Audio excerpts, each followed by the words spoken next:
pride, saying that I wasn't right, yet I was right by your side. You manipulator, playing games, your friends commentators, and I don't know what you say about our private conversations, but it's got them hating. Thanks to all the rumors you be claiming. It's cool, I'm done with you, so they can throw you a celebration. You gon' hate it when you see me with somebody living better. I'm trying to tell you that me just doing me gon' have you jealous. Good morning, folks. Welcome back to Chris Wyatt Reports. This is the Colonel live in central Pennsylvania. Let me get a quick listen to see how this sounds. Are we live? I can't tell. Are we live? I can't tell. Are we live? All right, sounds good. Sounds good. Just doing a microphone check as it plays these games sometimes. Welcome back to the program on a Saturday morning, October 19th, 2024. A crazy, hectic day to say the very least for me. I have so many events going on today. I'm up at 6 a.m. doing this broadcast after researching. It's been up since 4 o'clock this morning. After this broadcast, it's rugby on Rugby Ascendant. The Zebra Parma are hosting the Lions up in Italy. So I'll be covering that game. After that, it's off to the state capitol in Harrisburg, where the Trump train is having a rally. I've been asked to be a guest speaker at the Trump rally in Harrisburg. A very tight timetable. I have to get back for the Stormers game, so I don't have a lot of time. Anyway, so I will be trying to. So if you want to watch me on Rugby Center for the Stormers game, I'll apologize in advance. I'll try to put a marker up there. Maybe one of my moderators could put something up there and say, hey, Chris is going potentially to be a few minutes late. He'll keep us updated, and I apologize for any inconvenience. Once that's finished, then I've got to contact poll workers for the election, start making about 25 or 30 phone calls this afternoon. When I've done that, I have to travel to a local nearby town for Farmers Fair event, in which we have a parade this evening. And as the commander of the Veterans of Foreign War Post, I'll be in the parade as we march through town, hand out candy to kids. So it's a busy, busy, busy. Tomorrow I'll be interviewed by Biz News, and that will be recorded tomorrow. So that's going on tomorrow. And then all next week, it's consulting with the Army War College. It's a busy, busy, busy week. So hopefully I don't lose a lot of viewers off my Rugby Ascendant channel because I didn't cover the Bulls game yesterday. Oh, what a disaster there. The Bulls with a red card. Another red card. This one, the Jake White is going to fight this one, he said. And I didn't see it, but it sounds like it was not warranted according to all the different things I see, including people who are for the other side. The Scarlets pull out 23-22 win after the Bulls led the entire game. Well, that's why you can't let teams hang around. Get your bonus point and keep scoring. That's what you have to do. Welcome to the program, folks. Let's see who's here in the chat. Well, we had 18, now 17, something going on there, YouTube. Anyway, Keith Aldous is here, Dylan Combrick, Vilma Rasmus, Richard Kuhn, Gerhard Steenkamp, bystander, the critical reviewer, mostly the usual suspects. Lynette Orr is here. Welcome to you. Lynette says, good morning, Colonel Wyatt, and goedemiddag on South Africa. Well, welcome to all of you. It's a pleasure to have you join me once again. It really is. I can't say that enough. You know, life is precious. I do say that frequently. It comes, it goes. Make the most of it while you're on this planet. You know, the passing of my colleague and friend at the age of 59 makes you think about mortality. I always think about mortality, but it certainly made me think about it this morning. Just a second here. I need to put a charge in something. I want to make sure I charge it now because I forget when I'm done, then it'll be too late, and I'll be like, oh, he didn't charge this thing. It's my Bluetooth earpiece in case I need to make a phone call later on. So we'll charge that. All right, so busy day here. As always, it never gets slow. It's never boring, and I suppose that's a good thing. If it got boring, life would be uninteresting, would it not? Did a little bit of housekeeping the other day. Dug up all my bills that have been piling up here that are paid. They're paid, but I keep them stacked here to file them, and filed a bunch of bills and some other documents that came in. Anyway, how you all doing out there? What's the word? How's life? The chat has died off. You're all very quiet. It must be calm. If you're in the United States, it's 6 a.m. on the East Coast, 5 a.m. out in Los Angeles and Seattle, Portland. And in Hawaii, it's midnight, just after midnight. In Europe, it is noon. In South Africa, it's also noon. In the United Kingdom, it's just 11 a.m. So there you go, folks. Welcome back to the program. Let's get to the news. A lot to talk about. I'm going to talk about the elections here. Chris Holmes is in from Australia. Well, Chris, how's it going, man? What's it like down under there? Crikey, you know? Trying to plan for a trip. Look, I would really love to come for the Perth Sevens. I looked at it, but my goodness, 35 hours of travel. And the cheapest seat I could find was $2,000. My goodness, that's probably stuffed next to the toilet. I can't do that for 35 hours. So going to have to figure out how to do the Australia trips in a different way. Maybe fly to the West Coast and go from there. That's probably sound. There was a period of time there around COVID just before COVID that Air New Zealand was offering fantastic like $800 to $1,000 round trip tickets out of Los Angeles to Auckland. It was incredible. No, it wasn't an MRI, Dylan. That was just a term I used because I didn't know what it was called, an EMG, electronic thing. They send some down. And one of my viewers, I think Edna or somebody, said that the doctor sold me a bill of goods. No, they didn't sell me a bill of goods. Peripheral neuropathy is, in fact, an affliction. It often strikes people with type 2 diabetes. Excuse me. I felt something there. It often strikes people with type 2 diabetes. When I had these symptoms a few years ago, my first concern was, well, I'm not getting heavier. I am getting older. I wonder if I'm getting some insulin resistance and maybe I have diabetes. I have none of the symptoms of it. I have issues, but those are issues that could easily be, oh, you have diabetes. Well, the issues predate anything. So they give you the A1C test. I think that's what it's called. So they can measure blood sugar. I had gone in for regular blood work one day, and my blood sugar normally, if you fast, and when I get my blood sugar done normally for the lab work, it's 85 to 90. Or, that's a pretty darn good range. Anyway, 120 is that pre-diabetic or something like that? Anyway, one day I'd been ill, and not too long before that, and I went in, and my blood sugar was 100. I was like, 100? Whoa. Not a little bit of panic there, but so I went in and I said, listen, can we look at this? I don't want to get diabetes. I want to catch this early. So they do the A1C, and what that does is it measures your blood sugar level over a 90-day period, the preceding 90 days. So it's much more accurate than that single-day thing. So they tested it, and there's a range. The higher it is, the worse it is. But if you get down below 5.5 or something like that, or 6, I don't know what. Anyway, that's really good. Well, mine was really, really good. So there's no diabetes there. The neuropathy is a result of nerve damage. So anyway, but it's most common for people to get nerve damage because of high sugar content in their blood, and your body can't handle that. So anyway, Mary Sinclair says, how am I thoroughly peeved by the questions and crap response by the president regarding current race-based law? Fact is, 30 years of race should never have been an issue. Mary, you're talking about South Africa. I didn't hear the questions. Was this a question and answer session in Parliament in South Africa? Please share. Chris had an MRI last week, concerned mostly that they will find me, send you to the gulag, Chris. How's your daughter doing, Chris? She's still with doing what she used to do? Anyway, so tickets from UK to South Africa are £600 still, so perhaps a quick stop. Yeah, no, Keith, that's another option. I'm considering, on my trips, it makes sense if I can do that. I can pop by and see some of my viewers in the UK, knock out some things. As I mentioned, I hope to have a trip to the UK in November to cover the Springboks test matches in Wales, Scotland, and in London, but that just hasn't worked out very well from a financial standpoint, but also from just getting ticket standpoint. The only one I was able to get secure tickets for early on, for sure, was the Wales game. Then I could get a ticket for Wembley, but that was is it Wembley? I'm trying to remember where it's at. Anyway, but that one was quite pricey. And the Scotland was it's almost impossible. So but yeah, that's an option too. I've done the option of flying to Germany and going down, and that didn't like that at all because Lufthansa was just a bunch of fascist Nazis making me wear a mask the whole time. Dylan says it's a rat race. Anyway, well, Chris, I hope your MRI went well. My EMG went well, although I'll tell you, when they attach those electrodes, he's like, well, we have to go up several levels. That's one of the lower levels. I'm like, okay. So then he put on, he said, okay, here's one of the high ones. My freaking leg nearly jumped out of its socket. Choo, man, in response to that. Yeah. Then he said to me on the front of my shin, where he went in the front of my left leg, they put the electrode in there, the needle, and then they send the shock down. And the first couple ones, I didn't really hear it, although there isn't always a shock, so I didn't know if there was one, because sometimes you're just calibrating the machine. Anyway, so I didn't know if he sent a signal, but the first couple, I'm like, I didn't feel anything.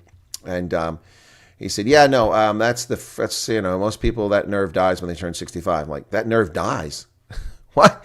Excuse me? Most people, that nerve dies? What are you telling me? After you get past 65, things just aren't functioning anymore? Yeah, basically. I'm not 65, not by a wild measure. So that was disturbing to hear. Getting a hotel in Cardiff on match day would break your budget. Yeah, no, Flesh, and I wouldn't stay in Cardiff. I would stay in, when I was at the Rugby World Cup in 2015, I didn't stay in Cardiff. That was insane. I stayed a good, where is that? Further east, before you get to the river. Just, get the big river comes down. What is that river? Can't think of the name of it. Just before that river, I stayed in a hotel out there. It was just regular hotel, nothing special. And then I drove in to Cardiff, which was not fun, to a park and ride. And that's how I did it. So moving on to a new unit. Well, I'm glad to hear that, Chris. I'm glad you're doing well. I was just talking about you yesterday, Chris. I was mentioning to people that during the Rona scam, the political scam, that the Australians, despite their fascist government, were the people who stood up the loudest and protested the most. And we talked about how Melbourne had all of these huge rallies, over 500,000, 650,000, 700,000 one time. And I said that one of my viewers lives there and phoned in, and we did a live stream from there. Severn River, thank you very much, Flesh, and that's the one, the Severn River. More says, Ronaldo, hey, Ronaldo, what's going on, man? Jeez. Man, former MPs are up by noon? Wow, I thought you were sleeping in bed. By the way, Ronaldo, it looks like your videos are getting some traction. I haven't had time to watch them. I've been busy with consulting, but I did see that you did a video on Roman Kamenak. They got 15,000 views. None of mine got more than 12 or 13,000, so that's pretty cool. I don't know. You have some news about Roman? I haven't talked to him. Also, I noticed that your Walsh and Pofu Walsh video. How's that one doing? I didn't get a chance to see it. All right. Didn't the psychologist do those ever-increasing volt experiments quite a while ago? No, I never stopped scream. I never screamed stop. I was able to tolerate the pain, but boy, it made my leg jump. That nerve doesn't like being irritated. Yeah, anyway, so when it was all over, first there's a technician that comes in. The technician hooks you up, explains what's going on, does some tests, and then the physician comes in. Now, I got to tell you this. 12,500. Okay, thank you very much. That's awesome, Ronaldo, here. So, folks, if go check out Ronaldo's content. You can get the real deal on what's really happening over there from Nelson Mandela Bay, from a former member of the Democratic Alliance, a party that's lost its way. Anyway, so here's what happened. So the technician, tall guy, he's just tore his ACL recently playing basketball. We had a conversation about that, but he's recuperated. Anyway, we're chatting, and he says to me, I'll be doing this initially, and then once I'm finished, and then there'll be a short period, and then Dr. Mengele will come in. I said, excuse me? Dr. Mengele? Did you say Dr. Mengele? Yeah. I think he's about 120 years old, and also I think he died in Argentina about 30 years ago. He said, what? I said, yeah, Dr. Mengele, the guy who experimented people at Dachau during the Second World War, the Nazi doctor of death. He said, no, that's not him. Anyway, when Dr. Mengele came in, his name isn't Dr. Mengele, it's Dr. Mengele. Mengele. He's, of course, Indian from New Delhi. Dr. Mengele. So the young guy didn't really get who Dr. Mengele was, but the Indian doctor knew who he was. I said, well, I'm glad it's you, Doc. He said, why? I said, well, because I was told it was Dr. Mengele. He goes, no, I'm not that one. Oh, that was too funny. Anyway, so when it was done, he finished me, and so that test. Does Nkosane Kenneth Machat deserve billions, or is he getting greedy? Are you talking about the Vodacom guy? He doesn't deserve billions, but he certainly deserves residuals. I think the court's just being absolutely outrageous. They want like 16 or 18% of Mangla, Garrett. That's what his name is, Mangla, Dr. Mangla. Yeah, no, that's ridiculous. The Vodacom thing, the little thing, voice thing, doesn't deserve it. The guy who did the "You've Got Mail," he only got paid a one-off, never got any residuals. But that was because the people who recorded that, which wasn't America Online, they're the ones who bought the sound. The people who recorded that were smart, and they signed the contract properly, so the guy didn't get anything after that. And look, quite frankly, it's like the lady who does Siri. You're just recording things, ahead of time. You don't know it's going to take off. Hey, Diane Humple, welcome to you. Yeah, so no, he doesn't deserve that. I don't think he's being greedy at all. He should get every penny he can. I think the courts are just being ridiculous in that case. That's just nonsense. The guy who invented Post-its, which is a multi-billion-dollar business every year, those Post-its, those little things you stick, with the adhesive, that wasn't a mistake from 3M, Minnesota Mining Manufacturing. He worked there, and that is intellectual property of MMM. He doesn't get anything for it. So he got some bonuses and promotion or something like that probably, but hang on a second here. Still charging, or is it done? No, still charging. Anyway, so he didn't get anything out of it. I mean, that's the product of the company. I mean, that's ridiculous. Now, I don't recall the circumstances, this guy recording it, if he did it for them, or it was recorded and they bought it, what the deal was. But the point is that that's just ridiculous. Yeah. Oh, your father's with 3M. Yeah, 3M is a major corporation based out of Minnesota. Yeah, the Minnesota Mining Manufacturing Corporation. Most people don't even know what 3M stands for. Post-it now. Well, they're not posted. It's post-it. Post-it. Yeah, so I don't think he deserves all that money. But yeah, so doctor, so the examination where they jab me for like 40 minutes with these electrodes and the technician and the doc comes in. So as a military retiree, I have to pay insurance to the military health care, and it goes to the insurance provider, and that covers me. Now, I'm not complaining about the cost of it because the cost is very reasonable when compared to what civilians have to pay or non-retirees, what people have to pay for the healthcare, because Barack Hussein Obama destroyed our healthcare system in this country by skewing and jerry-rigging the insurance market, driving 20 million working Americans out of health insurance. So everything's all screwed up. The Medicare and Medicaid have further distorted the cost of healthcare, and as a consequence, it's just a mess. But so the point is, actually, I wasn't supposed to pay anything. When I came to the Army, the promise was that you get free health care the rest of your life if you retired, for you and your family members. Well, that was a lie. That changed in the 1990s, and I didn't retire till almost 2020. So that went out the window, and I have to pay for it. That said, I pay a reasonable amount. However, you have to have a referral from your physician, and I went to a neurologist, a specialist, and so she had to refer me. She's not my regular physician, but she has to put in, has to go into the military health system. They have to approve it, and then they're supposed to approve an authorization to pay for it with a confirmation number. Well, I've been getting called incessantly by the testers, because it's this whole third party. This is like in a military health care to the neurologist, on a referral from the neurologist, referred to a clinic to get the test. And by the way, there are no technicians. We have no technicians. Barack Obama did nothing to this country for healthcare except destroy it. We have 30 million plus criminal alien invaders in this country, clogging our healthcare system, denying us healthcare, driving up our cost because they're not paying bills, or they're being paid by taxpayers because the government's footing the bill while we get no care. Now, 4.5 months I had to wait for this appointment. I finally got the appointment, and I had to have the understanding of the people I was working for at the War College to let me escape for a couple hours to go get this because I couldn't reschedule it. Anyway, so the bill.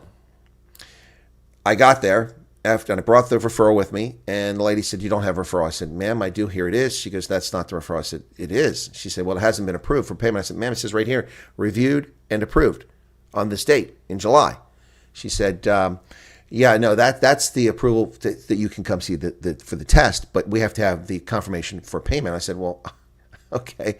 So I said, "Ma'am, I went to the health benefits advisor at the military care facility, wasting 200 rand of petrol to get there and back, and 2.5 hours of my time when I don't have the spare." And I spoke to the health benefits advisor, because calling on the phone, you sit on the phone for 2 hours, and then I don't get the form because they don't fax it to me.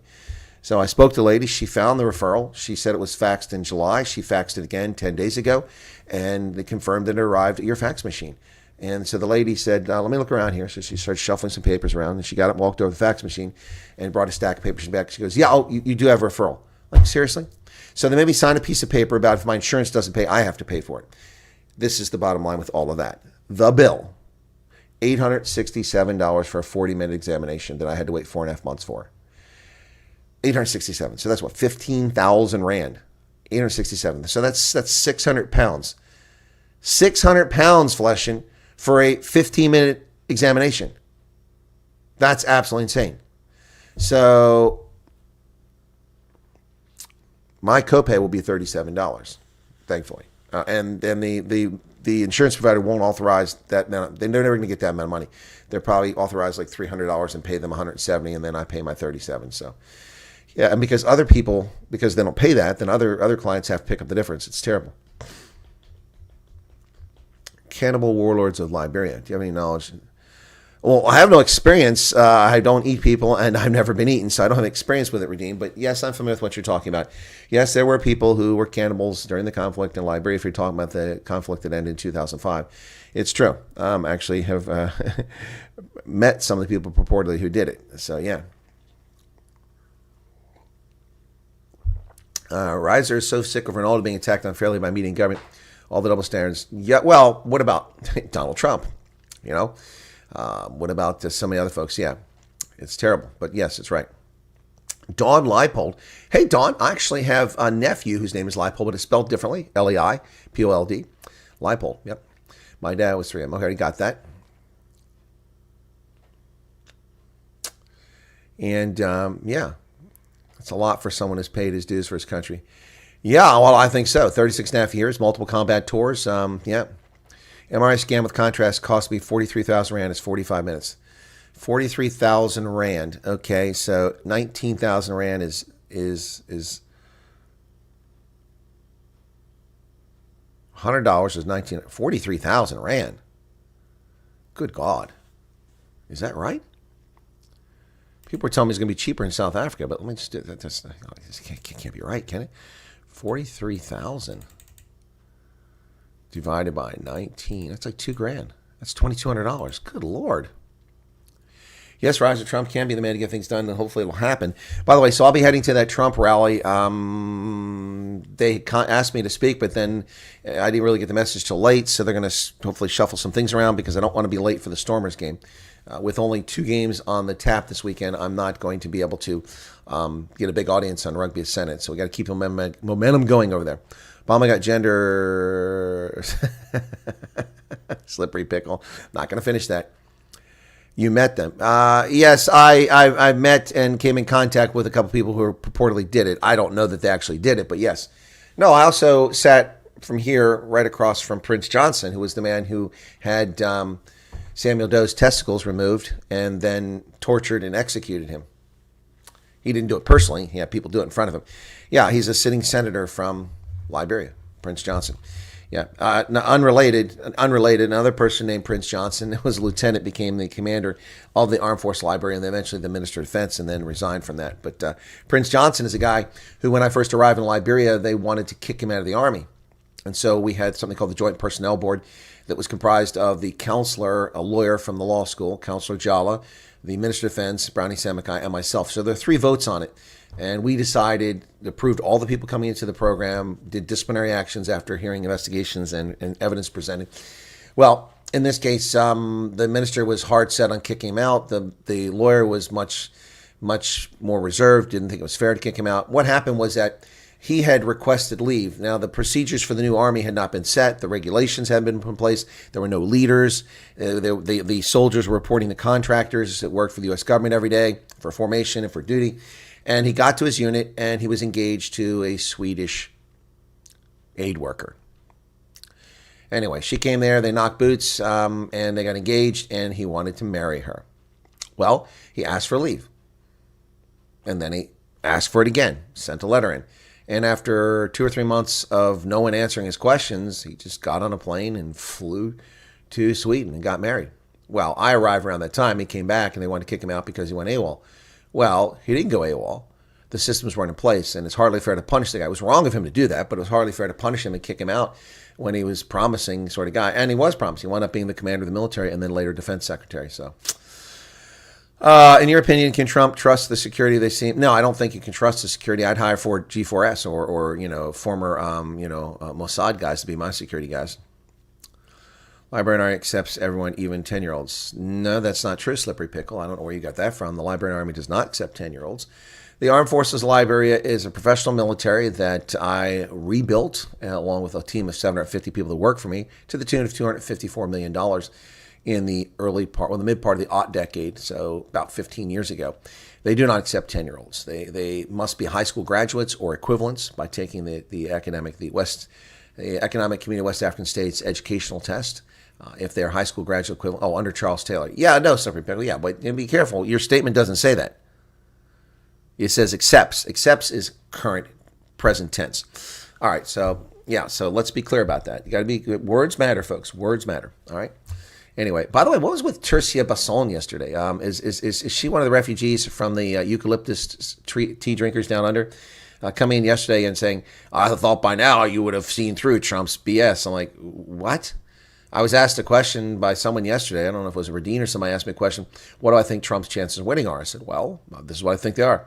And that wasn't an endorsement. That wasn't an attack. It had nothing to do with Trump. It's simply my analysis of where the election is. Read the tea leaves. So, but then she just comes at me and says, can see through it. It's some people and their trolling is just so obvious.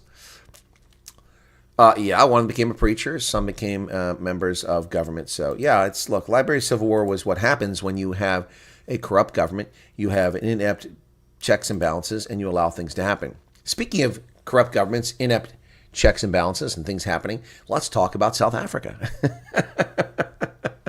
Times Live is reporting that ANC councillor is now the deputy mayor of Tshwane.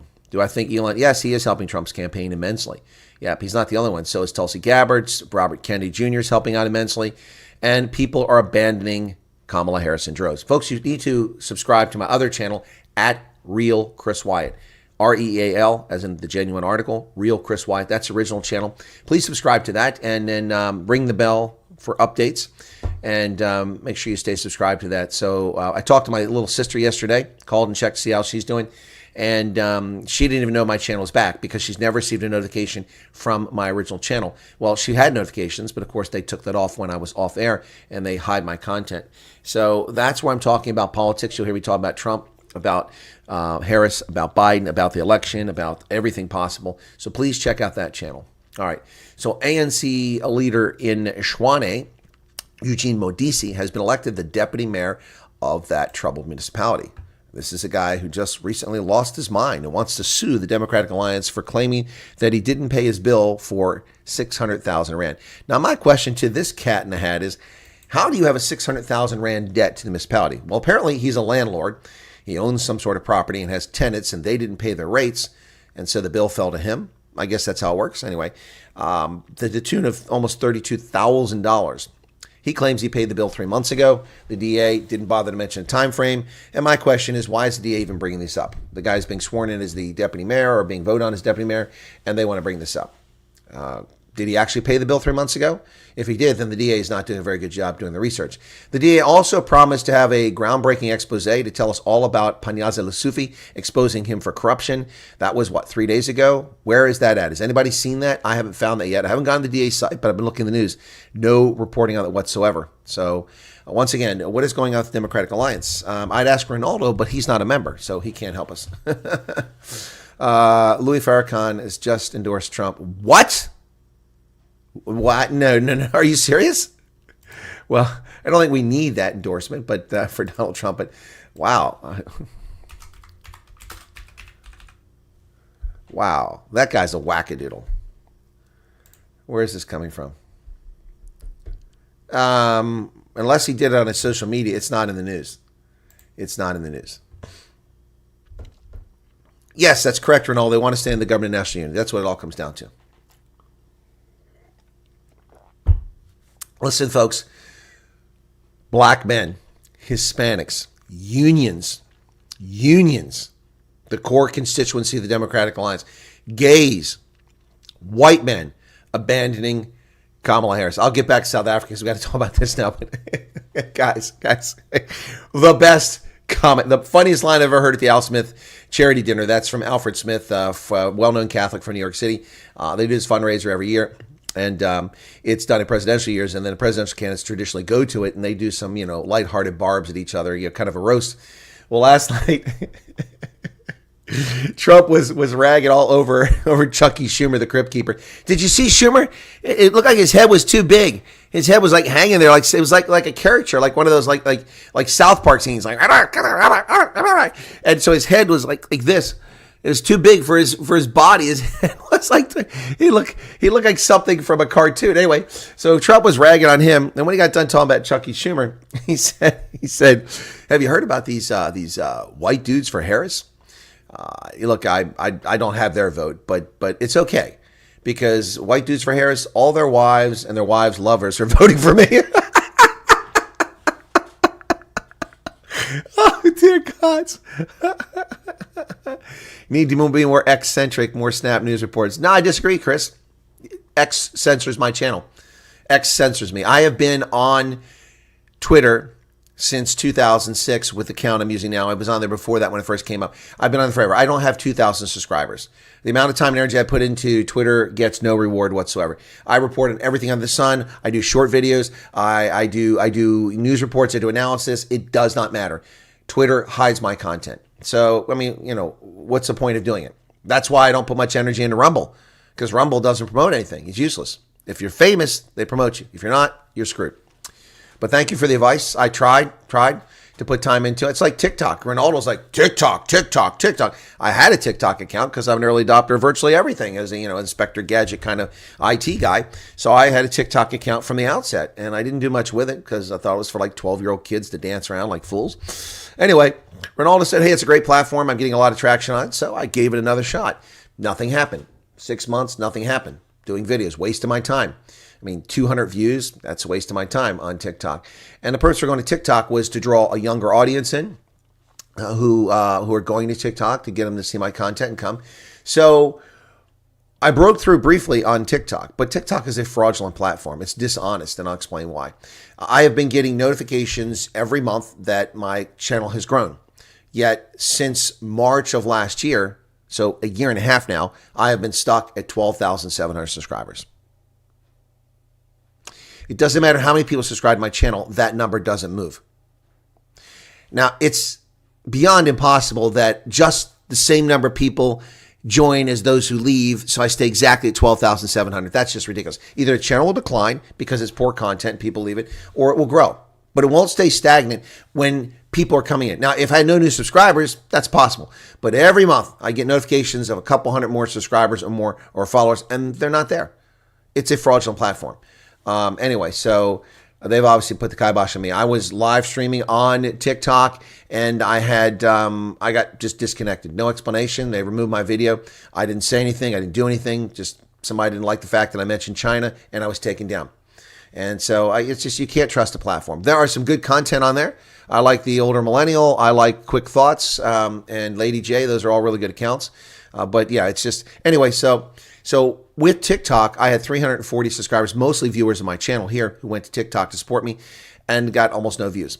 Then I did a video on Kerry Lake, and it went to 180,000 views in a day back in December, whatever it was, 2022, after the election, the midterms. And I'm like, whoa, okay. So I started putting all kinds of content. I put tons of content on there, and all my videos were getting 50, 100,000, 150,000. It was awesome. And I went from 300 to 10,700 in like a couple weeks.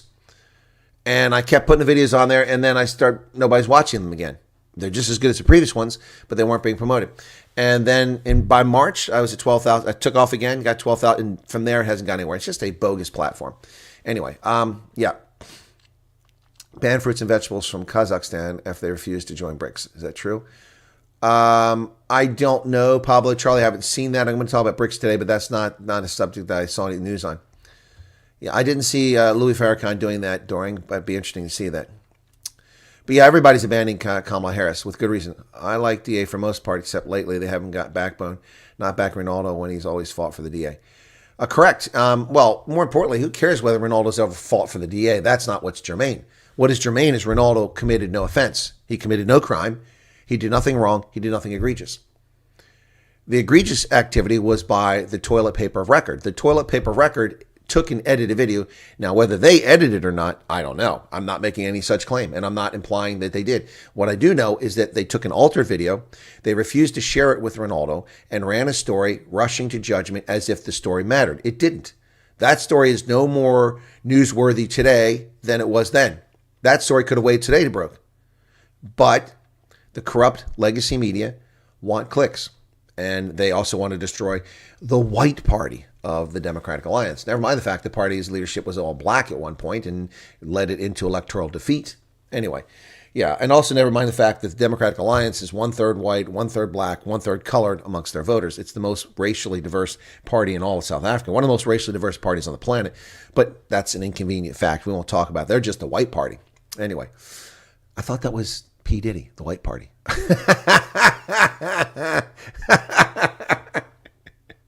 Get your freak off. Will Israel target the leaders of Hamas, of Iran? Yes, Pablo Charlie, they will. They unfortunately are not going to go after the oil infrastructure because they don't want to rattle the energy markets. But quite frankly, I'll be honest with you, I think they should go after it, and they should do it on now. They should attack Iran's oil infrastructure now so that Kamala Harris takes the hit in the election. Yep. Yep. The Trump ad, which, God bless it, which focuses on the deep state, though it doesn't call it that, describes U.S. citizens captive. I don't know what you're talking about. I haven't seen that. What did Chris Holmes say? Oh, he's talking about the eccentric thing. Yeah, it's not working, man. I tried it. I'll go back and try it again, Chris. Thanks for that. But, nothing. I mean, here, let's pull up my Twitter account. I mean, Twitter. Let's go. Twitter. My main Twitter account. I've got several. That's the one that put the energy into. Barack Obama roasts Donald Trump. Who cares? Barack Obama is a has-been. Nobody cares about him. What a clown. So, here you go. 12,500 posts and 1,945 followers. My Women's Rugby World Cup pools, 86 views. This one, 382 views about how she dismisses people of faith. Yeah. And then a retweet, that's not mine, 95,000. So this count, which I never heard of before, Boer, has 95,000 views. That one's Charlie Kirk gets 4.5 million for his comments. Mine are more insightful than his, and I have 300 views. Yeah. Anyway. Now, Twitter is not something that rewards me, so, whatever. But thank you for the suggestion. I will look into it more closely. No opposition parties, they all serve the same masters. They're bankers and shareholders. Diego is going good, though. I think you mean though. You wrote tough, but I think you mean though. The H is missing. Did I watch Trump's podcast? No, I haven't watched it, Pablo. Charlie, appreciate that, but folks don't seem to be listening. I've told people over and over again that I'm doing consulting and I'm tied up. So yesterday, my day was up in the morning, off to do consulting, and we got dumped on. We had to rewrite scenarios that should have been done. Normally, yesterday would have been simply going through, looking at the slides one more time, making sure they're in order. That doesn't take much time. And then printing out the books that go for the senior mentors, the 3-star generals, and for the facilitators ourselves. And getting those put together. And we usually could be done early on Friday. Yesterday, I left there at 5:30 in the evening, and I don't get paid for that, by the way. I'm not moaning. I'm just saying I don't get paid to be there at 5:30 in the evening. I get paid by the hour. And that's basically worked 3 hours more yesterday than I got paid for to get this done, because it has to be done for Monday. And it's all because people changed the scenario, and all because they changed the automation. They had an internal network that was in the building, and that network was one which didn't go out of the building. And then in order to be on that, all I needed was for them locally to create a username and a password. And it was done every time. I got there day one, got the password, they gave me temporary, reset it, boom, I'm in. Bob's your uncle. There's a hard drive in the network. We store everything in there. We make a folder, we share it. We can do version control of the PowerPoint slides, keep them under control, and of the Word documents. But now, no. Now they're getting rid of that because no one else is using that in the War College, just this one course, one exercise. So they got rid of it. Okay, fair enough. But the solution is to put us onto the unclassified network that belongs to the Army. Well, that's all fine and dandy, except I'm not an Army employee. I'm a contractor. So I have to get a card. And if you use a CAC card, that's the Common Access card. If you get that, then these things, which have a little chip in the bottom, covering it up, but there's a chip down there. These things go in the computer, and that's how you log into the network. Well, it's not as simple as that. First off, you have to get this card. And my card only lasts as long as the current contract, which is 30 November. So it expires on 30 November. Not a problem. I'll get a new one. But you have certificates on there, which are used to validate who you are and handshake all around the world. But you have to be on their network.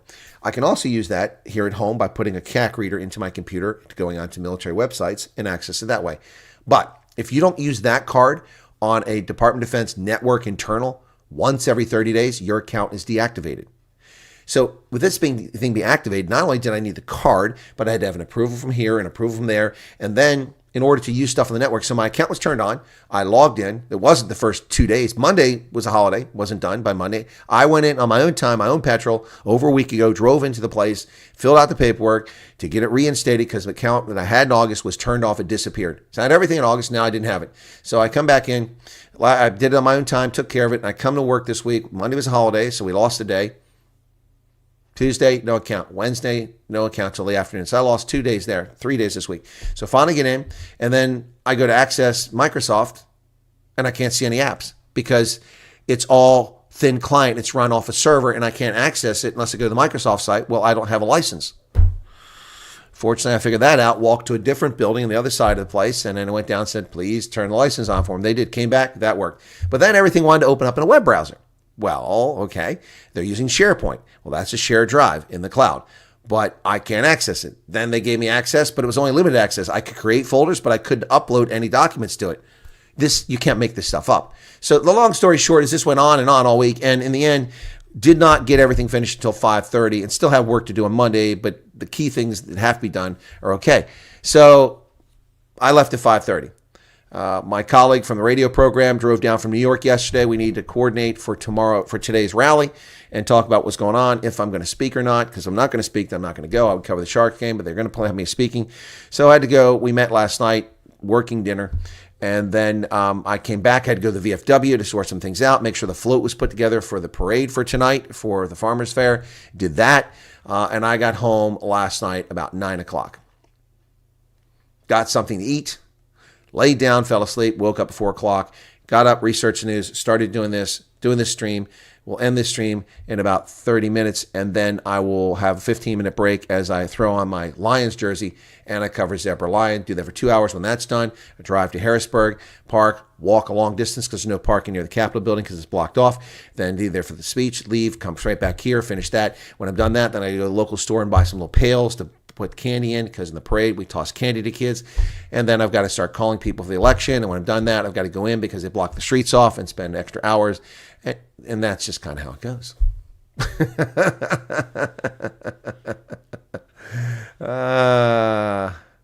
No, I did not see that, John Jarvis. She was made a dame. Yeah, how did that happen? No one knows. Well, because it's all corrupt. They're all part of the same cabal. They're evil people, John. We know that. All right. So that is fully charged now, in case I need to make any phone calls while I'm on the road. Yeah, I'm not surprised, John. I'm not surprised at all. They cover each other. When the general election for Canada. I don't know the date of Canada's general election, when that's coming up. I'm sorry. Canada is a parliamentary system. They could call for an election anytime, but I don't know when their scheduled election is. Sorry. What's up with this new Mexican president, Sheinbaum? She's saying Spain must apologize for colonial crimes. I think she needs to worry about other stuff. I agree, Pablo. I agree. As long as they cash. Well, should the Aztecs and the Mayans apologize for the wholesale slaughter of people? For the cutting the hearts out of living people on the Mayan temples? Should they do that? I agree. They're all in cahoots. I don't disagree with that. Mexico complaining about colonial crimes to start at home by maybe they should start speaking Spanish and give each other European names. Oh, stop speaking. Yeah, there you go. Dylan says the DA is two-faced. Well, there you go. Anyway, back to Tshwane, South Africa. The MMC for Finance and the regional chairperson, Eugene Modise, has been elected as deputy mayor. There's another cat in the hat. This is a guy suing the Democratic Alliance because they accused him of not paying his 600,000 Rand debt. Well, they just run off to sue someone. Wow, that's a litigious society. You sound like Americans. Knock it off. Pala Pala. Whoa, pizza. Hey, folks, another break-in at Mynheer Pala Pala's game ranch. This is unbelievable. The Hawks confirmed an investigation into a second break-in at Ramaphosa's getaway. Look at that. Look at that oily face of that clown. The Hawks have confirmed an investigation into the second break-in at the president's Limpopo farmhouse is in progress. The second burglary occurred in June of 2020, 4 months after the first one, in which millions of dollars in cash were stolen. That's actually factually incorrect. It wasn't millions of dollars in cash. Millions of Rand were stolen.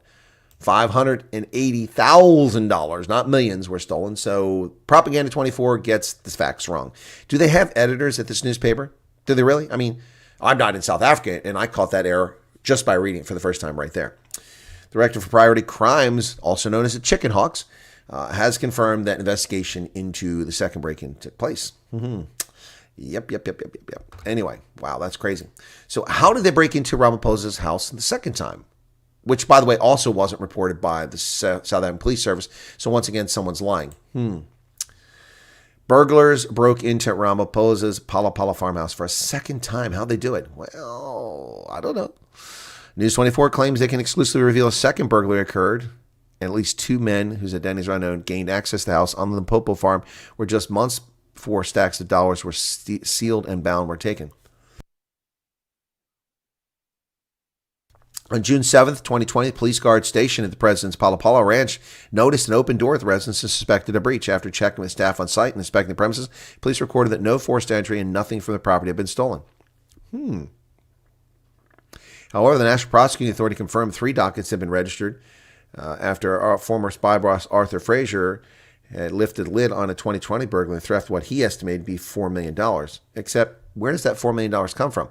That's never been the figure that's been discussed. We were told it was $580,000. So somebody's lying. Oh, just love it.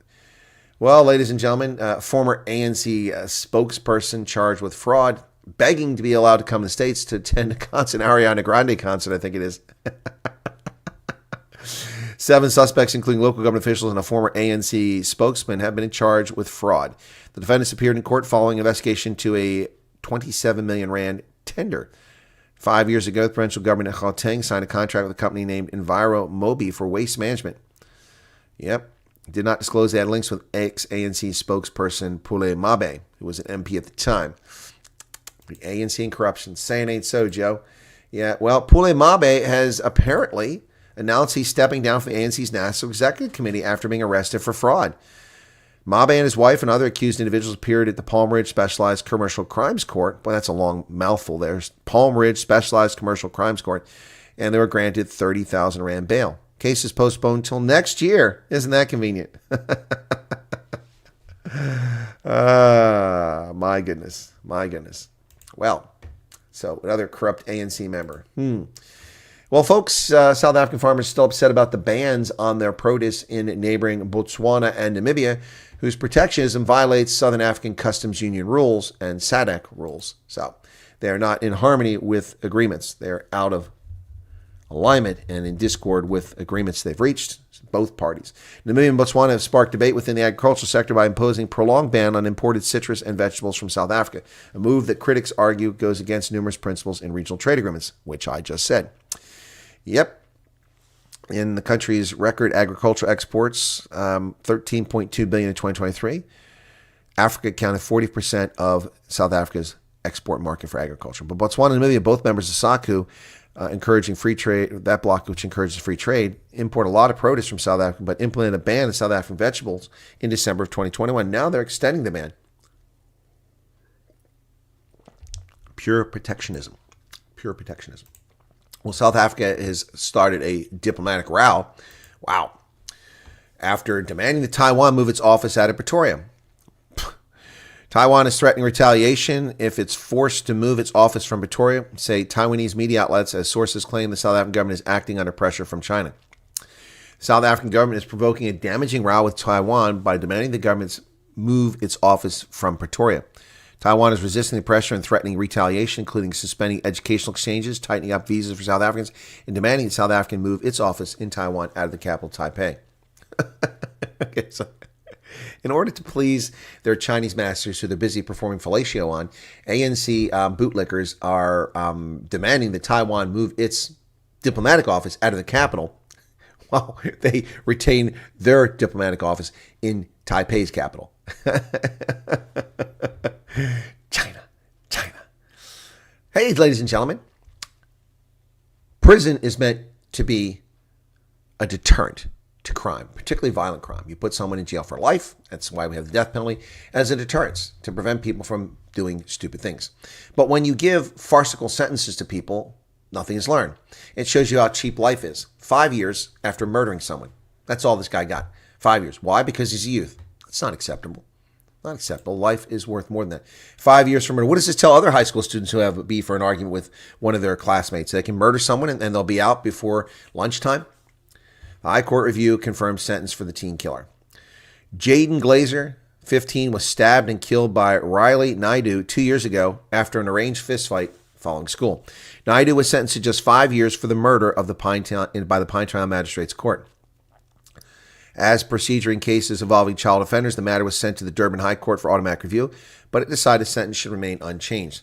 The Durban High Court has found that the 5-year prison sentence Pinetown Magistrates Court handed down to an 18-year-old convicted of stabbing and killing a fellow pupil was appropriate. It's not. It's not. After sentencing Naidu, who was 16 at the time of the murder, the judge explained that the matter will go on automatic review by High Court. That is unacceptable. Unacceptable. 5 years for murdering a kid. And he'll be back on the street. Probably before then. Well, ladies and gentlemen, the Western Cape regional winners for the Vodacom Journalist of the Year Awards have been announced. And there's actually, let's see who they got in here. Actually, the Toilet Paper Record does have a winner, and she's probably one of the few actual genuine journalists at that publication. But here they are, the regional winners of the 2024 Vodacom Journalist of the Year Awards for the Western Cape have been named in 12 categories. More than 1,200 entries were received from journalists from around the country as they shared examples of their best work from the past year. Okay, so The regional winners each received 5,000 Rand. Live reporting breaking news, Robin Lee Franke from IOL for the Jocelyn Smith story. And she's one of the few actual journalists at the Toilet Paper Record. Then we got, for opinion, Don Pinnock from the Daily Maverick. Trading in Wild Things. Major rethink required for biodiversity's sake. Feature by Wilhelminen Bruma from Netvac 24, a series on neurodiversity. Yep, so there you go. Sport Nick Dahl from the Financial Mail for whitewashing the history of black rugby. Of course. Anyway, so yeah. But you don't see any of the other folks in there from the Toilet Paper Record or Propaganda 24. We don't see Karen Mallon in there anywhere. Would she even have submitted something? Well, the pools have been drawn for the Women's World Cup in England in 2025. And it's bad news for the USA Eagles. Folks, we are screwed. We're in trouble. That's right. Ladies and gentlemen, the USA Eagles are in the pool of death. Yep, there is a pool of death. USA women who've fallen backwards in their diversity, equity, inclusion campaign and their asinine effort to insult America and patriots and our nation by taking a knee during the last World Cup, the 2021 Cowardly World Cup in Cowardly New Zealand, played in 2022. They insulted and undermined the integrity of this nation, taking a knee over people of color being discriminated against, while people of color they were playing against sang their anthems with pride. But the USA women who are a disgrace to rugby are in a pool of death. Yep, so here you go. Pools confirmed for Women's Rugby World Cup in England 2025. And the USA will face England, Australia, and Samoa. They are screwed in Pool A. Pool B has Canada, Scotland, Wales, and Fiji. Pool C, New Zealand, Ireland, Japan, Spain. And Pool D, France, Italy, South Africa, and Brazil. A good draw for South Africa. They could beat Brazil and Italy on a good day and could advance to the knockout round. They have a lot of work to do. Nadine Ruiz and crew have some work to do for the women's rugby side. I remember when I reported on South African women's rugby 3 or 4 years ago, and people were like, we don't have a national side. Like, yeah, you do. All right, so Brics has unveiled its long-awaited payment system at a new financial summit. That's right, Brics Pay. Yeah, Brics Pay. All right, well, you don't see me rushing out to get the app. This article by Giuseppe Cicomascolo, that's a cool name. Brics Pay, a highly anticipated global payment system, was officially launched at the Brics Business Forum in Moscow, making a major step forward in the evolution of financial transactions among the bloc's member nations. Ooh, there it is. Look at that. Ooh, they gave them all 500 rubles. Woo! So they got to give 500 rubles, and it was in a closed system, so you can spend the money at the venue. Oh, wow, that doesn't prove anything. The Brics Pay. Yeah. Full control over financial resources necessary for countries to achieve true sovereignty. This pursuit is a shared goal among nations striving for independent policies and the well-being of their citizens, the Brics Group said. Full control of financial resources. Okay, sure. All right, we'll see how that goes. China, Russia in charge. There's actually a Brics Pay website if you want to go there. Here it is. You can check it out, folks. It's Brics-Pay. October 17th and 18th, the Brics Business Forum Review, the LGBTQ plus card there with those lovely rainbow colors.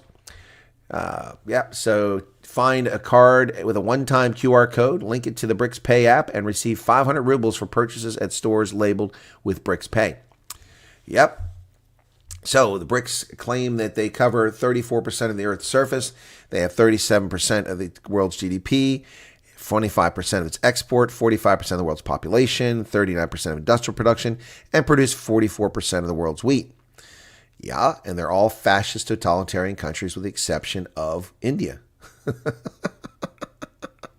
I mean, here are the stalwarts of this: Brazil, Russia, China, Saudi Arabia, Iran, Egypt. Yes, paragons of democratic values and human rights. Not. It's a dictator's club, folks. Nothing else. Well, Cuba went through a massive blackout. You think you got load shedding in South Africa. They got load collapse in Cuba. Things are going badly there, folks. Brics is awesome. Well, good for you, Jonathan. I'm glad you love it. Enjoy your ride to hell. Purgatory. Cuba suffers mass blackout as energy crisis deepens. Communist government orders the closure of non-vital activities to avoid a complete collapse of the grid. Electricity went out across Cuba yesterday, just hours after its cash-strapped government ordered the shutdown of non-essential businesses to save power as millions of residents were already suffering from widespread load shedding. The blackout came hours after Prime Minister Manuel Moreira said that fuel shortages and maintenance problems at the country's power grid are rising electricity demand required the government to reduce electricity consumption. Well, looky there. Sounds a lot like South Africa. No wonder they love the Cubans, the ANC. 90% of Cuba's electricity generation relies on oil. They subsidize prices, and that's not sustainable. So now they have no electricity. Hey, folks, I've been advocating for U.S. businesses to get involved in Africa. That's where the coming growth is out to the year 2050 and beyond. Consumer class will grow immensely in Africa. There'll be a larger consumer class in Africa, 3 times as large as the entire population of the United States by the year 2050. So that's where the money needs to go. Well, finally, somebody's listening. JP Morgan's bank, JP Morgan Chase, under Jamie Dimon, the world's most famous banker, is now licensed to operate in Kenya. That's a start. It's reported that JP Morgan has been granted a license to operate in Kenya, part of the company's plan to expand its footprint on the African continent. U.S. lender also plans to establish a presence in Ivory Coast. Now, that's odd. I wouldn't go to Ivory Coast. I would go to South Africa or Ethiopia. But anyway, Jamie Dimon will be visiting Kenya, Nigeria, and South Africa to establish a presence. So there you go. Well, there you go. Well, Jamie Dimon, if you need someone to lead you around, I'm available. Just let me know, brother. Well, Yahya Sinwar's final moments. This scumbag has been taken out. Israeli forces steadily closing in on Yahya Sinwar, the Hamas leader, for weeks before he was cornered and killed in a ruined house in the Gaza Strip. And that's a picture of him there sitting in a chair just before he's eliminated. Yep, that's a still from an Israeli drone. He was later identified as the guy. At the end, the fearsome militant leader who had helped unleash a vicious war seemed barely a threat. In a video captured by an Israeli drone, the man sat alone, badly wounded, caked in dust amid the ruins of a building in Gaza, wrapped in a kaifa and staring directly into the camera. The man, the Israeli officials say, was Yahya Sinwar, the chief of Hamas. The stare down lasted some 20 seconds, and the man limply but defiantly hurled a broken piece of wood towards the drone. Not long afterwards, an Israeli soldier shot him in the head, and a tank shell flattened part of the building. Yep, so ended the long hunt for one of the world's most wanted men. It began hours after the brutal attacks of October 7th last year. So there he is. There he is.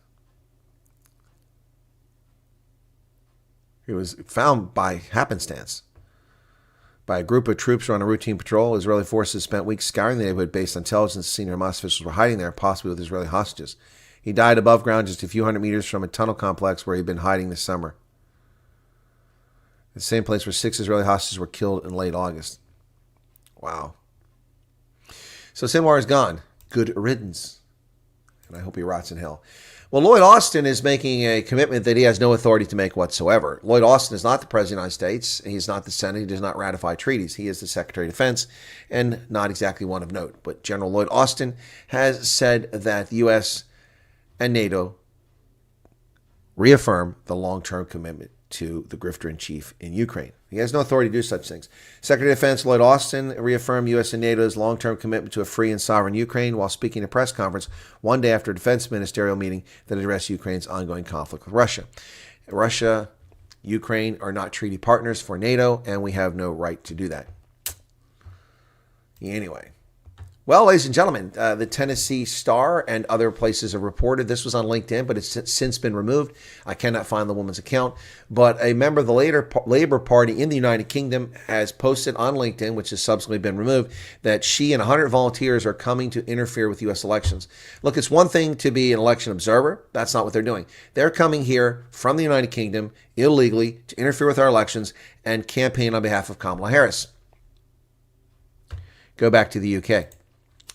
Head of operations for UK Labour Party sends nearly 100 foreign nationals to campaign for Kamala Harris in battleground states. The head of operations for the United Kingdom's left-wing Labour Party confirmed in multiple posts to social media that she recruited nearly 100 foreign nationals to travel to the United States to interfere with our election. So the U.S. government is busy lying to us about Russian interference and Macedonian servers, and there's no credible evidence, there's no widespread. Here you have clear election interference, indisputable. These people should be arrested when they're caught doing these activities. Sophia Patel, head of operations for the Labor Party, wrote in a post to the professional networking platform LinkedIn on Wednesday she successfully arranged for nearly 100 past and present labor activists to travel to North Carolina, Nevada, Pennsylvania, and Virginia in a post where she revealed more opportunities were available. Let me tell you this. I'll tell you this right now as a judge of elections in my voting precinct. If these people show up at my polling station, I will call law enforcement. They're not election observers. I will call law enforcement and have them removed. They're committing a crime. It's the second post by her revealing that the party plans to travel to the United States and campaign for Harris. Robbie Starbucks broke the news of her statements, noted to Michael Patrick Leahy show the Labour Party recently won elections in the UK, which made its leader Keir Starmer the nation's first Labour Prime Minister since back in 2010. How many years and how much ink was wasted in media talking about Russia collusion that never occurred in order to help Trump win election? Starbuck told Leahy, we got a situation now where Democrats, Kamala Harris, have openly have a foreign government's ruling party coming to the U.S. with boots on the ground to campaign for her in battleground states. That is the definition of election interference. This is the definition of collusion. Yep. Anyway, so there you go. Wow. Well, ABC's fact checker, the arrogant, erudite clown there who claimed that Donald Trump was wrong about crime statistics, don't they look foolish? This hasn't aged very well. As the FBI backtracks and corrects its crime stats after the presidential debate, all part of election interference. ABC debate fact check of Trump ages poorly as FBI quietly revises violent crime statistics upwards. Yeah, quite a bit, almost 7%. Yeah, well, that's a video, sorry, but it went up by almost 7%. ABC's David Muir, who was combative in arguing with Trump and claimed that Trump was wrong because Trump told the truth and ABC News didn't like it and they lied. Harris and Trump are both campaigning ferociously, seeking the Arab American votes in Michigan in an effort to shore up battleground states. Cackles Harris is in trouble and she's trying hard. Kamala Harris insisted it was time to end the suffering in the Middle East while Donald Trump visited one of the nation's only Muslim-majority cities on Friday as the dueling presidential contenders fought for a small but pivotal block of Arab American voters in swing state Michigan. America's only Muslim-majority city. Why do we have any Muslim-majority city? This is a Judeo-Christian country. Muslims are welcome to be here, but having a majority Muslim, we sound like Leicester in England. Well, the Electoral College map has flipped entirely in Donald Trump's favor, as I predicted over a month ago. Electoral College map projector flips all battleground states to Donald Trump. Wow. Former President Trump is winning in every battleground state, according to a new Electoral College map projection. Real Clear Politics shows that with no toss-up states, Trump is set to claim all 7 swing states.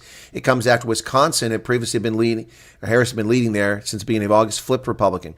Michigan, Nevada, Pennsylvania also flipped in favor of Trump in the past 2 weeks, with the former president ahead in Nevada and Pennsylvania and Michigan.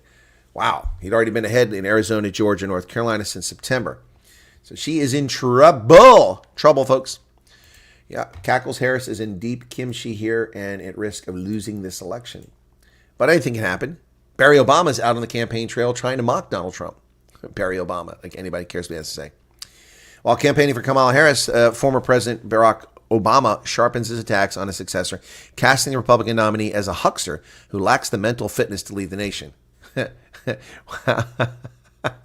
Barack Obama's looking in the mirror, a huckster who lacks the mental fitness to lead the nation. That's what he is.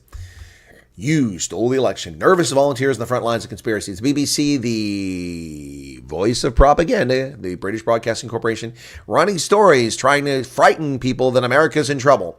As a judge of elections with a team of volunteers who volunteer to ensure a safe, open, reliable polling station for voters of all political parties and all persuasions who are registered to vote, I can assure you that we're not afraid of this election. Chris Burlingame got a surprise on testing day. The longtime election volunteer and former clerk in Wisconsin village of Alma Center. She is well versed in election law, including the routine requirement to invite the public to watch tests of voting machines. Usually nothing happens. No member of the public had actually taken up such an invitation, she said, until one man showed up during the most recent test on August 1st. He just moved into the area and was belligerent and angry, she said. The middle-aged man started taking pictures and asked questions. How did the machine work? Where were the machines connected to the internet? Oh my God. What a horrible concept. So a voter actually showed up at something that we pay you tax dollars Well, we pay the county tax. They pay the Board of Elections money to have these tests, and someone showed up for the first time ever, and you were frightened. Oh my gosh. Oh, they actually care. He was belligerent. He asked questions. No, don't ask questions. Don't ask questions. Oh, what the hell is wrong with this woman? Wow. You're frightened because someone asked questions? Well, look at this. It's a bit too late, Joe, but the United States is repatriating criminal alien invaders from China. Homeland Security Department confirms 131 deportees are aboard amid the rise of immigration as a defining issue of presidential elections. U.S. sends a second flight of criminal aliens back to China. U.S. has conducted a second large flight to China, an effort, it said, to demonstrate its continued commitment to pursuing sustained cooperation with Beijing. 131 Chinese nationals were aboard the flight that departed on Tuesday, and the second removal of Chinese nationals in the U.S. in the past year. Second, there should be tens of thousands of removals of Chinese nationals, and stop using planes. Stick their ass on cargo ships and let them stay in the containers they came over in. There you go. That's what you do. Well, folks, 21. Now, I'm not going to have time to do this, but I'm going to try to save this. This is an incredible graphic and thing done by the New York Times. Interesting. It's an op-ed piece. Michael Holmes says Trump is a danger to democracy. He's full of BS, denying election results and fake elector scam. He lost all the cases, crackpot Giuliani. Well, first off, Michael, the only BS here is you, okay? Number one, Trump is not a threat to democracy. If Trump was a threat to democracy, we wouldn't have an election November 5th. He would be president. So stop your leftist fantasies. Denying elections. He's not denying elections. He said he lost. Get over it. Move on. He said he lost. And no such thing as a fake elector scam. Both political parties are required to come up with slates of electors for electoral college. You don't know what you're talking about. Thank you, Arctic, for the 99 Rand super chat. Oh, I won't ring the bell. But thank you for that, Arctic. Appreciate it. So you don't know what you're talking about, Michael. So he's not a threat to democracy, or he would be president. There would be no election. So that's fantasies out the window. Thank you, Rock Scales, for your membership. So that's just pure fantasy on your part. Number two, he hasn't denied election results. He said he lost. J.D. Vance is the one is not saying he hasn't lost. He lost all the cases of the crackpot Giuliani. Giuliani did not play a role in cases. Donald Trump did not lose all of his cases, and Donald Trump did not file most of the cases. Most of the cases were filed by third parties who were concerned about interference in the events. Many of those cases were illegitimately dismissed by courts who claim that the people who filed the lawsuits had no standing. So get your facts right. Get your facts right. And since that election, we've had dozens of people convicted of election fraud in the past election, Republican and Democrat. So you know what you're talking about, Michael. Don't come in here with your BS. Get your facts and then come in. All right. Welcome, Rock Scales. If Trump wins, it may be his last election. Trump won in 2016, and then we had an election in 2020, and now it's 2024, and in 2028 we'll have an election. Michael, get serious. Stop with your hyperbole. My prediction is that there will be no election, or it will be stolen, albeit with obvious consequences. Michael Holmes Kamala is the best front man for the deep state. Yep, she is. Absolutely. Right, so let me show you this. This is an interesting story by the New York Times. It's under the opinion section, so I give them credit for that. Interesting how they put just only Democrat, a yard with only Democrat signs. Around here, we've got Democrat and Republican in many places, but here it's all Democrats. No Republicans in there. All right, so this is, forget the swing states here, the 21 micro communities. They're breaking it down that level. So in Pennsylvania is a cornerstone. It's part of the Democrats' blue wall. This is how it went in 2020. So that's Pennsylvania. Those are all the counties in Pennsylvania. You can see the vote margin. You can see that Trump won overwhelmingly in 90% or 87% of the state. He won physically. However, in Pittsburgh and the Philadelphia area, Harrisburg, Scranton, and State College, where Penn State University is at, the leftists won. Also Erie up in the northwest part of the state. So the problem is that so many voters live in Philadelphia that they outweigh all those other voters around the state. So we'll zoom down a little bit here. Here's suburban Philadelphia. Look at that. Overwhelmingly blue. Everything outside there is red, but overwhelmingly blue. You see Lancaster and Reading, both of which are swamped by criminal alien invaders and Hispanic migrants, and that's why those are blue. Those are traditionally conservative areas, Lancaster anyway.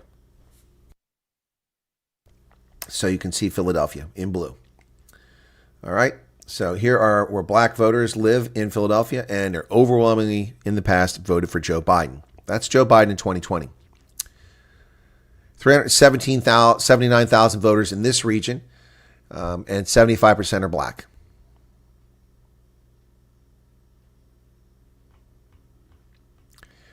Now, here we have Wilkes-Barre, Scranton, Lackawanna, and Luzerne counties in the northeastern part of the state. A place that I grew up in Scranton, Pennsylvania, which is overwhelmingly Democrat. It's a blue-collar town, and 57% white, non-college. 3% black, 6% Hispanic. So white college graduates make 29%. So the white population is 86% white. And you can see in the Scranton area, it's mostly for Demon Rats, and then below that, it's mostly for Republicans. This is a very interesting map. So let's go to the next one. Here's Erie in the northwest corner, and that's almost entirely for the Democrats, but not strong for the Democrats. All right, let's continue on. Okay, and here is, we have a small Latino population, but they're having an impact in York, Lancaster, Reading, Allentown. Large influx of Hispanics in those areas. You can see on that map that Carlisle is blue, the only thing blue on the west side of the river for the most part. Yep. Anyway, so fascinating, huh?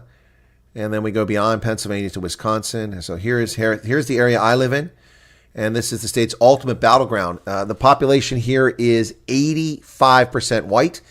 43% are non-college graduate, 42% are white college graduates. That includes me. 4% black, 6% Hispanic, and 5% other.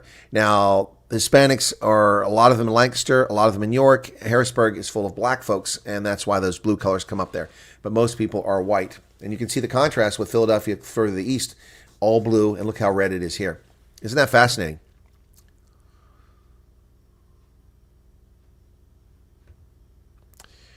Michael Holmes is asking a question, how did Fox lose so much money to a machine company, Dominion? There is just no evidence. Otherwise, the court would have ruled in Trump's favor.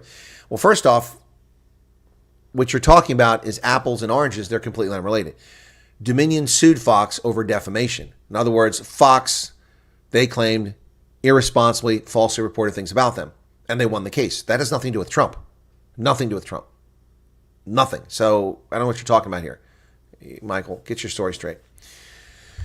I mean, what else you got here? So, Arctic says, got the raise. Now need Trump to ensure my taxes don't go back crap crazy. If he wins, I'll come to Harrisburg and we can have it. Okay. Sounds like a good plan. And then my prediction. Okay. Where are you at here? Would Newsom be a better candidate than Harris? Yeah, he would be. He's terrible. I thought they were going to recruit Gavin Newsom, not Kamala Harris. My DNA, Luzerne, who should I vote for? What? Remember the guys, Democrats use cities to house. Okay. Do you see Donald Trump's comment? He said, we have to clear out the hall here because the city is going to take we're having the dinner here for Al Smith. They're going to clear out the hall because the city's going to bring in illegal immigrants from Texas, busing him in from Texas. That was funny. Oh, my goodness. All right. So, and here's another. This is in the Poconos where a lot of New Yorkers are moving over to escape the city and turning it blue, but it's traditionally red. It's 49% white non-college, 23% white college graduates. So that's 50, 60, 71% white, 14% black.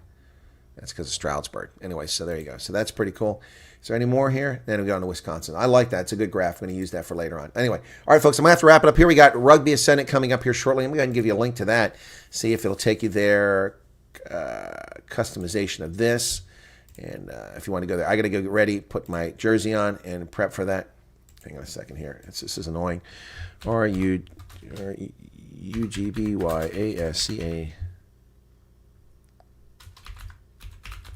Rugby Ascendant. Okay, Zebra versus Lions. So you'll be redirected to that if you want to go watch the rugby with me. So you'll be there. Thanks, everybody, for being here. Appreciate it. It took about effort on my part. I hope it was worthwhile. Hope you enjoyed it. Not a lot of people tuned in. I do appreciate the super chats and also the new membership. Thank you so much. Catch you guys on Rugby Ascendant here in about 14 minutes. Cheers, everybody.